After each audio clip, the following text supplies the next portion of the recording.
अस्सलामु अलैकुम वरहमतुल्लाहि वबरकातुहू। आज एक छोटी सी बात हम करते हैं कि अक्सर ये होता है कि जब हम दुनिया में रहते हुए कोई अल्लाह की नाफरमानी का काम करते हैं तो हम अपने आप को ये तसल्ली दे देते हैं कि हम ये इसलिए कर रहे हैं कि मेरे हस्बैंड को पसंद नहीं है, या फिर ये होता है कि हमारे बच्चों को पसंद नहीं है, या फिर अगर कभी किसी ऐसी पार्टी में जिसमें जाने से, जैसी पार्टी ऐसी है कि जहाँ पे हमें पता है कि अल्लाह सुब्हाना ताला की नाफरमानियों की चीज़ें हो रही हैं, हम वहाँ पे इसलिए चले जाते हैं कि मेरे ससुराल का मामला मैं क्या करूं, मेरे बच्चों का मामला मैं क्या करूं।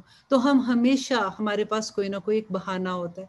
ये रिश्ते जो अल्लाह सुब्हाना ताला ने नेमतें अता की हैं, अल्लाह से ये दुआ करते हैं कि अल्लाह सुब्हाना ताला हमें उनका वही हक अदा करने की तौफीक दे जो उनका हक है।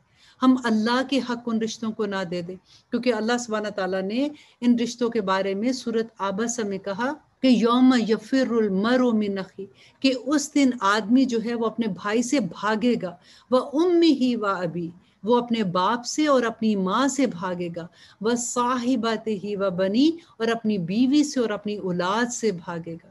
क्यों भागेगा? क्योंकि उस दिन हर इंसान को अपने अमाल की फिक्र होगी। और फिर अल्लाह सुब्हाना ताला कहते हैं लिकुल्लि इम्रिइन मिनहुम यौमइज़िन शअनुन युगनी, कि उस दिन हर इंसान एक दूसरे से बेपरवाह हो जाएगा। अल्लाह सुब्हाना ताला हमें सबको तौफीक अता करे कि इस दुनिया में रहते हुए, क्योंकि अमल इस दुनिया के ही हैं जिसका अजर हमें आखिरत में मिलना है, अल्लाह सुब्हाना ताला हमें इन रिश्तों को समझने की तौफीक अता करे। आमीन सुम्मा आमीन। अस्सलामु अलैकुम वरहमतुल्लाहि वबरकातुहू।